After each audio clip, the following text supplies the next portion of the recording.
उठा तो रहे, उन्हीं की आवाज तो दबाई जा रही है। जो उठा रहे बोलिए जो उठा रहे उनकी आवाज दबाई जा रही है, हमारी आवाज कौन राहुल गांधी जो सुनेगा? फ्लाइंग किस किए पार्लियामेंट वो में, कौन सी, कैसा ही है? किसने बोला फ्लाइंग किस की है? अच्छा। किसने बोला फ्लाइंग किस किया? वो बहुत ज्यादा गहन अपराध हो गया क्या? वो बहुत अपराध हो गया जो आप मुझे बता रहे हो। नहीं, वो जो ये मुद्दा बहुत बना था। किस चीज का मुद्दा बनाया जा रहा है अच्छा, उसको। कौन बना रहा है सर? आप बीजेपी बना रही हो और कौन बना रहा है? केजरीवाल का काम दिखता है जो चीज़ें उन्होंने कही हैं, खास करके लेडीज़ के लिए उन्होंने। अभी देखिए आप, हम कहीं पर भी बस सर्विस में हमारा कोई भी टिकट कहीं पर भी नहीं लगता है, ठीक है, हमारा वो पैसा बचता है, तो ऑब्वियस बात है हमें उस चीज़ की फैसिलिटी मिली है, वो हमें दिख रही है। आप सब जानते हो, दुनिया सब जानती है क्या हो रहा है क्या नहीं हो रहा है। आप जबरदस्ती मत पूछो कि क्या हो रहा है क्या नहीं हो रहा है। जनता की आवाज सर्व पड़ी, आप बोलेंगे तो जनता की आवाज सुन कौन रहा है ये बताओ ना। बोलेंगे तब सुनेगा सर, वो बिना बोले दुनिया बोल रही है, दुनिया बोल रही है माइक लेके तब भागते हो तो कैसे जनता सुनेगी? दुनिया बोल रही है, उसकी तो वो सुन नहीं रहा, सबको तो जेल में डाले जा रहा है। सवाल बड़ा है सर कि जब माइक देख के भागते हो तो दुनिया को कैसे भाई आवाज साहब, माइक देख के पता क्यों भागता है आदमी? बोलिए। आपके पास दुनिया भर का ज्ञान रहता है और एक आम आदमी मेरे जैसे को आप पकड़ लेते हो, उसके पास इतनी नॉलेज तो रहती नहीं नहीं, जो अपनी बात थोड़ी बना बहुत। सकते नहीं हैं, नहीं, हाँ, एक मुझे इसका जवाब दो पहले। बोलिए, बोलिए। आपसे अगर मैं कुछ भी बात बोलूंगा ना तो आप उसको तोड़ मरोड़ के मुझे ही वो कर दोगे। इंडिया में कोई प्रधानमंत्री नहीं बनेगा, ये सारे बिल मतलब एक चूहों की प्रजाति है जो बिल में घुस जाएंगे कुछ दिन बाद, और इस तरीके से देश नहीं चलता है, क्योंकि अगर वो उसमें से कोई बन भी गया ना तो वो 2 महीने 3 महीने से ज़्यादा नहीं टिक पाएगा। हम चाहते हैं तरक्की, डेवलपमेंट, सरकार चाहे ठीक जिसकी है, भी हो, तरक्की- गवर्नमेंट किसी की भी हो, हमें चाहिए, हमें दिखना चाहिए कि भाई क्या हमारे लिए क्या हो रहा है, हमने वोट जो दिया है उसके बेनिफिट हमें क्या मिल रहे हैं। अगर नीतीश कुमार अमीर है, अरबों की संपत्ति है, तो बिहार कैसे गरीब है? तो बिहार को भी अरबों की संपत्ति बनाओ, बिहार में भी इंडस्ट्री लाओ, बिहार में भी सारी चीज़ लाओ। केवल तुम स्पेशल ट्रेन चला देते हो, मुर्गे जैसे बकरियों की तरह भीड़ में ट्रेन में बैठ के बेचारे आते हैं, कहाँ से 1400 किलोमीटर दूर से सफ़र करते हुए। वो बिहारी मजबूत आदमी मजदूर बन के जाता है, नहीं तो वो अपने बिहार में ही अगर वो वर्क करे तो बिहार पता नहीं कितने स्टेट से ऊपर चला जाए। सर क्या कहेंगे, विकास की रफ्तार बहुत तेज चल रही है, क्या कहेंगे आप? बहुत तेज तो नहीं कह सकते हैं, पर ठीक है, चीज़ें बदल रही हैं। विकास यही तो है, धीरे धीरे होगा और पॉजिटिवली होगा। इसमें बस देखना ये है कि कुछ भी ऐसा ना हो जाए कि कुछ गलत हो रहा है और हम उसको भी सपोर्ट करना शुरू कर दें, जैसे अभी जो बहुत सी नफरती चीज़ें हो हाँ, रही हैं। हिंसा हो रहा है, नूह में हिंसा हो रहा है, मेवात में हिंसा हो रहा है, और ये मणिपुर में, क्या कहेंगे सर आप इसको? ये सब जो हिंसाएं हो रही है वो तो बिल्कुल गलत है, और इसके लिए जिम्मेदार आप एकदम एक मतलब कि फोकस पार्टी को मत दीजिए कि अपोजिशन वाले जो है, ये जो अभी पोजीशन पे बैठे हुए हैं उनको बोल रहे हैं, या पोजीशन वाले अपोजिशन पे, इसका सॉल्यूशन निकालने की कोशिश करें, सब एक साथ में आए, सब लोग मिलके। मणिपुर में जो भी मर रहा है वो अपना हिंदुस्तान का ही आदमी है, बिहार का भी आदमी है, ठीक है। यहाँ पे अगर कोई दिल्ली में मरता हिंसा होती है तो उसमें भी अपने ही देश के आदमी है, तो कोई पराया तो है नहीं। तो सब लोग को मिलके एक साथ आके एक साथ मिलके इस देश को आगे बढ़ाना पड़ेगा और इस देश की हिंसा को खत्म करना पड़ेगा। अच्छा, हिंसा चल रहा है, मतलब हिंसा को खत्म करना चाहिए। हाँ? सर, ये फ्लाइंग की चल रहा है मामला, राहुल गांधी का क्या कहेंगे सर? देखिए सर, इसका कोई एविडेंस तो सामने आया नहीं है और उसको मतलब बहुत ज़्यादा हाइप देने की जरूरत नहीं है। अगर उन्होंने ऐसा कुछ करा है तो लोगों ने देखा होगा, बहुत सारे सांसद होंगे, अगर कैमरे में नहीं आया तो फिर जो एविडेंस जिसके पास है उसको सामने रखना चाहिए। अगर उन्होंने उन्होंने ये किया दावा तो किया कि नेचुरली था, ऐसे था नेचुरल, लेकिन उसको तूल दिया गया है। उसको तूल दिया गया है। बेसिकली ये है कि संसद की देखिए अपनी एक गरिमा है, उस गरिमा को मेंटेन रखने के लिए सारा कुछ होता है, लेकिन ये है कि जो असल मुद्दे होते हैं जो संसद में उठाए जाने चाहिए, उसको भटकाने के लिए, उस चीज़ को हटाने के लिए, दबाने के लिए जो है ऐसे फालतू के बेहूदगी चीज़ों को दिखा दो कि संसद चलता रहे, टीवी में लोग देख के उसको एंजॉय करते रहे, और इस तरीके से एक भाजपा बनाम कांग्रेस, भाजपा बनाम कांग्रेस करते रहें। जनता से मैं ये कहना चाहता हूँ कि देखिए, राजनीतिक पार्टियां हैं, ये विरोध करना इनका आपस में काम है। अगर नहीं करेंगे तो फिर कांग्रेस सत्ता में कैसे आएगी या भाजपा उनको दूर कैसे रखेगी। पर हमको, आपको, चाहे जिस भी धर्म के हो, जिस भी जाति के हैं, उनको ये समझकर चलना चाहिए कि हम सभी लोग हिंदुस्तानी हैं, और अगर आपस में विश्वास के साथ, प्रेम भाव के साथ रहेंगे तो चीज़ें बेहतर बनी रह सकती हैं। अगर विश्वास नहीं करेंगे और हिंसा का रास्ता चुनेंगे तो एक दिन सारे लोग जो है मरकर ख़त्म हो जाएंगे। अगर जीवन जीना है और क्वालिटी ऑफ लाइफ चाहिए तो एक दूसरे पर विश्वास करना होगा और सकारात्मकता के साथ आगे बढ़ना होगा। राजनीतिक पार्टियों का जो प्रेम है वो केवल चुनाव तक सीमित रखिए, उसके बाद फिर आप भारतवासी बन जाइए और अपने अपने जो ये हमारे सहयोगी हैं इनके साथ जैसा व्यवहार करना चाहिए वैसा करिए। ये चाहे कांग्रेसी हो, चाहे भाजपाई हो, चाहे बसपा के हो या सपा हो, किसी भी पार्टी के हो, पर जैसे आम नागरिक एक दूसरे के साथ बर्ताव करता है। केजरीवाल के बारे में यही चीज़ बोलना चाहूँगा कि देखिए, उसका काम ऐसा नहीं कि बुरा है, बहुत अच्छा काम है, बट इवन की सिचुएशन ये है कि 7 केंद्र शासित प्रदेश अगर इस देश में है तो केवल सेंट्रल अथॉरिटीज़ में केजरीवाल के आने से ये नहीं बोलना चाहिए कि हमें काम करने नहीं दिया जा रहा है। तुम्हें काम करने का मौका दिया जा रहा है, तुम्हें लोगों ने सपोर्ट करके चुनाव जिताया हुआ है और तुम ये चाहोगे कि वो सपोर्ट को बहुत ज़्यादा हाइप करके और हम सेंट्रल में गवर्नमेंट में एज अ पीएम बन के तब काम करें, तो ये भी नहीं होता है। क्योंकि एक एनजीओ, पीएम का सफर लंबा है। हाँ, एक लंबा सफर है। एक मैं एग्जांपल देना चाहता हूँ केजरीवाल को, कि तुम ग्रास रूट लेवल के कर्मचारी भी कभी रहे हो जीवन में, तो तुमने वहाँ पे भी लोगों की मदद की है। तो आज तुम अगर इस पीएम की सीएम के पोस्ट में बैठे हुए हो, तो यहाँ से तुम वाकई तुम दिल्ली की दिशा और दशा दोनों बदल सकते हो। उसके लिए सोचो, जो अभी यहाँ पे इस समय में, जो इस 5 साल में मैंने देखा हुआ है कि जो कांग्रेस का डेवलपमेंट था शीला दीक्षित के ज़माने में, वो डेवलपमेंट आज भी आप देखिए, इंडिया गेट का ये सारा चीज़ बना हुआ किसका है? ये कांग्रेस का ही बनाया हुआ है। ना भाजपा बना पाई, ना आप बना पाया। आप ये मोहल्ला क्लिनिक और ये छोटे छोटे चीज़ों को लेके छोड़िए, एम्स तक की लोगों की ज़रूरत है।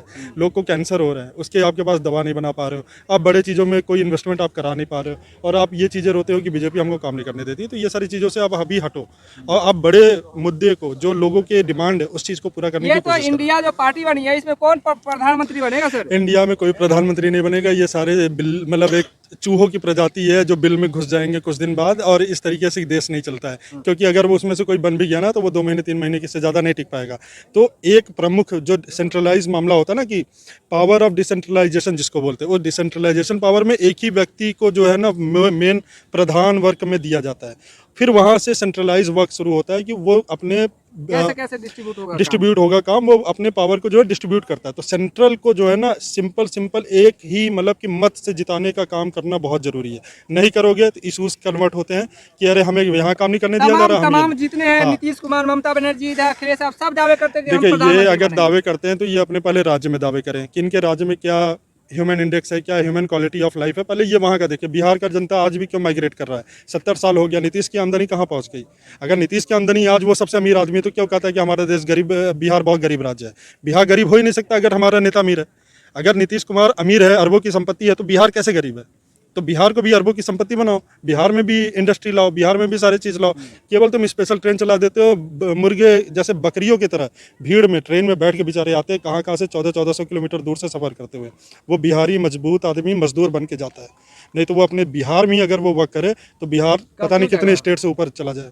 तो वो चीज़ें बिहारियों को नहीं समझ में आ रही है, या यूपी वालों को। सर, मोदी जी कहते हैं कि 9 साल बेमिसाल, क्या कहेंगे सर? मोदी जी का कार्य ठीक है, अच्छा है। उन्होंने जो अपना एक मतलब कि एक बेंचमार्क बना दिया आज के डेट पे, वो बेटर है। उस बेंचमार्क को तोड़ने के लिए आप लोग को उसके तरीके के सोचना चाहिए, तभी आप जो उसका पोजीशन लेवल बढ़ाना पड़ेगा, तभी आप अपोजिशन में से जो है पोजीशन पे आओगे। वो अपोजिशन में वो कोई चेहरा ही नहीं है जो उसको कोई टक्कर दे पा रहा है। सर, कांग्रेस में कोई चेहरा नहीं है, क्या बताएंगे इस पर? अगर सीरियसली देखिए तो वास्तव में कोई चेहरा नहीं है। नेता तो बहुत सारे हैं, लेकिन ऐसा कोई नेता नहीं है जो कांग्रेस पार्टी को आगे बढ़ा सके। क्योंकि देखिए, अचानक से चुनाव आता है, लोग पार्टी छोड़ करके निकलने लगते हैं। कुछ वफादार नेता हैं, लेकिन अब आप उनको ये नहीं कह सकते कि इनके दम पे कांग्रेस चुनाव जीत सकती है। बहुत मजबूत और वफादार नेता ऐसे चाहिए जो कांग्रेस पार्टी को आगे लेके जाए। अब अगर केवल एक परिवार के बारे में सोचेंगे जिसका इंटरेस्ट ही नहीं है राजनीति चलाने में, तो फिर काम नहीं बनने वाला है। और भारत देश के लिए ज़रूरी है कि मजबूत कांग्रेस हो। अगर नहीं हो पा रही तो कोई भी पार्टी हो, महागठबंधन भी हो, और मजबूत हो, जो 5 साल लेके चले, अगर दिखाए देश को। केवल सरकार ही नहीं, जो विपक्ष है वो भी मजबूत हो, तभी तो अपनी बात रख पाएगी। अदरवाइज सरकार को जो मनाएगा वैसा कोई बिल पास करा लेगा। ना यूपी में महागठबंधन बना, बुआ बबुआ की सरकार बनी, ठीक है, मीम भीम की सरकार बनने की कोशिश की गई। सेंट्रल में भी सारा महागठबंधन इससे पहले भी हो चुका है, लेकिन उनका आपसी मतभेद हो जाता है, डिस्प्यूट हो जाता है, और चुनाव से पहले ही वो खुद ही फूट और रार में चले जाते हैं, जिससे उसका पूरा फायदा जो है एक सेंट्रल पार्टी को मिल जाता है। इसकी वजह से वो और बेनिफिटेड है एज अ भाजपा। जनता से क्या अपील करेंगे? अपील यही करेंगे कि एक मत हो के वोट दो, देखो कि डेवलपमेंट कैसा हो रहा है, कहाँ हो रहा है, ठीक है, आपके जगह पे हो रहा है कि नहीं हो रहा है। उसके लिए जो है आप डायरेक्ट सरकार से एज अ ट्वीट के माध्यम से, एज अ मतलब जनता जो उनके अदालत लगती है उसके माध्यम से आप अपनी बात वहाँ तक पहुँचाएं, और अपनी बातों को रखें कि इंडस्ट्रियल की आवश्यकता आपको केवल दिल्ली में ही है कि आपके अपने राज्य में भी है। तो इस तरीके की मांगों को उठाना बहुत जरूरी है। नहीं, हाँ, तो जब आपको पता है ना सब कुछ, तो आप पूछ के क्या फायदा? बोलिए, जनता को बताए ना। जनता को पता है, जनता को सब दिख रहा है, जनता को सब मालूम है, इसलिए सब कांग्रेस की तरफ ही जा रहे हैं। बस मैं इतना कहूंगा, और मुझे इसके ज्यादा मोदी जी कह रहे हैं घमंडिया पार्टी है। कौन? कांग्रेस को है? कांग्रेस को मोदी क्या है? अच्छा, मोदी क्या है? अच्छा, आप बताओ वो ना, तो मोदी कह क्या है? देशभक्त है, देश के लिए मर मिटेंगे। देख ली भैया कितनी देशभक्ति चल रही है देश के अंदर। अच्छा, आपने भी देखी होगी कितनी देशभक्ति चल रही आप लोगों ने बोला, कौन बोलेगा? आवाज तो उठाइए। है। आवाज उठा तो रहे, उन्हीं की आवाज तो दबाई जा रही है। जो उठा रहे हैं, बोलिए सर। जो उठा रहे हैं उनकी आवाज दबाई जा रही है, हमारी आवाज कौन राहुल गांधी सुनेगा? जो फ्लाइंग किस की है पार्लियामेंट वो में, कौन सी, किसने बोला फ्लाइंग किस की है? अच्छा। किसने बोला फ्लाइंग किस किया? वो बहुत ज्यादा गहन अपराध हो गया क्या? वो बहुत अपराध हो गया जो आप मुझे बता रहे हो। नहीं, वो जो नहीं, मुद्दा बहुत किस चीज का मुद्दा बनाया जा रहा है अच्छा, उसको। कौन बना रहा है सर? आप बीजेपी बना रही है, और कौन बना रहा है? कौन बना रहा है और बताओ कह ना दो आप। कि मतलब 70 वो पहले कभी ऐसा नहीं हुआ वो ऐसा कुछ नहीं है, ऐसा कुछ नहीं है। आप सब जानते हो, दुनिया सब जानती है क्या हो रहा है क्या नहीं हो रहा। आप जबरदस्ती मत पूछो कि क्या हो रहा है क्या नहीं, नहीं हो जब रहा। जनता की आवाज सर्वोपरि है, आप बोलेंगे अरे तो ही जनता की आवाज सुन कौन रहा है ये बताओ ना। बोलेंगे तब सुनेगा सर, वो बिना बोले दुनिया बोल रही है, माइक- दुनिया बोल रही है माइक तब लेके तो भागते हो तो कैसे जनता सुनेगी? दुनिया बोल रही है, उसकी तो वो सुन नहीं रहा, सबको तो जेल में डाले जा रहा है। सवाल बड़ा है सर कि जब माइक देख के भागते हो तो दुनिया को कैसे भाई आवाज साहब सुनता है? माइक देख के पता क्यों भागता है आदमी? बोलिए। आपके पास दुनिया भर का ज्ञान रहता हाँ, हाँ। है और एक आम आदमी मेरे जैसे को आप पकड़ लेते हो, उसके पास इतनी नॉलेज तो रहती नहीं नहीं, जो अपनी बात थोड़ी रख बहुत। सकते नहीं हैं, नहीं, हाँ, एक मुझे इसका जवाब दो पहले। बोलिए, बोलिए। आपसे अगर मैं कुछ भी बात बोलूंगा ना तो आप उसको तोड़ मरोड़ के मुझे ही वो तोड़ कर मरोड़ दोगे। के नहीं, हम- आप मेरी बात हाँ, सुनो, बोलिए, बोलिए, आपके पास होती है हर चीज की जानकारी, एक आम आदमी के पास क्या जानकारी है, इनसे पूछना क्या तो जो जानकारी देखिए होती है। जनता की आवाज जो होता दिख है, रही जो है, जानता है वो उतनी बात बोल रहे हैं। जनता की आवाज आप सुन रहे हो, जनता की आवाज सुन रहे हो ना आपके इसीलिए तो माइक आप, जनता की आवाज सुन रहे हो हाँ, ना। बोलिए ना। मैंने आपसे क्या कहा, हाँ, हाँ। हम राहुल गांधी को वोट देंगे, बात यहाँ खत्म हो गई और कुछ नहीं, मोदी जी कह रहे हैं कि मतलब घमंड भैया करना हमें कोई मोदी जी तो बहुत कुछ। पूरे काम को पूरे किए हैं मोदी जी, क्या कहेंगे 9 साल में जितने अधूरे थे कह रहे हैं कि सारे पूरे कर दिए मैंने। बिल्कुल भी नहीं। अच्छा, रोड चमाचम कर रहा है, देख रहे हैं नया जो है एयरपोर्ट। हमारी गली में आ जाइएगा आप, साकेत में। साकेत में आ जाए। अच्छा, देखते हैं साकेत गली आएंगे गली जरूर। आपको हम आपको भ्रमण कराएंगे अपनी गली का साउथ एक्स तो का। ये तो दावे केजरीवाल भी कर रहा है कि हम जब से आए तब से दिल्ली चमाचम करे, तो किसके दावे सही है किसके गलत? केजरीवाल का काम दिखता है, अच्छा, दिखता है जो चीज़ें उन्होंने कही हैं, खास करके लेडीज़ के लिए उन्होंने। अभी देखिए आप, हम कहीं पर भी बस सर्विस में हमारा कोई भी टिकट कहीं पर भी नहीं लगता है, ठीक है। जी। हमारा वो पैसा बचता है, तो ऑब्वियस बात है हमें उस चीज़ की फैसिलिटी मिलेगी, वो हमें दिख रही है, तो हम लेकिन उसके बारे में तो तमाम जो है पार्टियां जो है इस बार बहुत तेज रफ्तार से चलने की कोशिश, कैसा रहेगा ये तेज रफ्तार इंडिया का? सर इंडिया का रफ्तार जब तक साथ में सब नहीं आएंगे विपक्ष, तब तक तो जब ये साथ में ही होंगे तभी कुछ हो सकता है। मैम, इंडिया को कहते हैं घमंडिया पार्टी, मोदी जी हम डंके के चोट पे बोले घमंडिया और भ्रष्टाचारों की पार्टी है, क्या कहेंगे इस पर? इंडिया जो यूपीए था कांग्रेस की पार्टी को घमंडिया वो और- घमंडिया वो तो नहीं सर है। मैंने आपको बोला ना, अभी पहले भी मैंने बोला कि एक दूसरे के ऊपर ब्लेम करना ये तो एक नॉर्मल बात है, वो तो बोलते रहेंगे। वो आएंगे सत्ता में तो वो उनको बोलेंगे, ये तो एक चला आ रहा है, इसमें कोई नई बात नहीं है। जब वो पक्ष में आएंगे तो वो उनके लिए बोलेंगे तो ये तो विपक्ष चलता रहेगा। ये चलता रहेगा। लेकिन तरक्की तो साथ में है कि हम नहीं? चाहते हैं तरक्की, डेवलपमेंट, सरकार चाहे ठीक जिसकी है, भी हो, तरक्की गवर्नमेंट चाहिए। किसी की भी हो, हमें चाहिए, हमें दिखना चाहिए कि भाई क्या हमारे लिए क्या हो रहा है, हमने वोट जो दिया है उसके बेनिफिट हमें क्या मिल रहे हैं।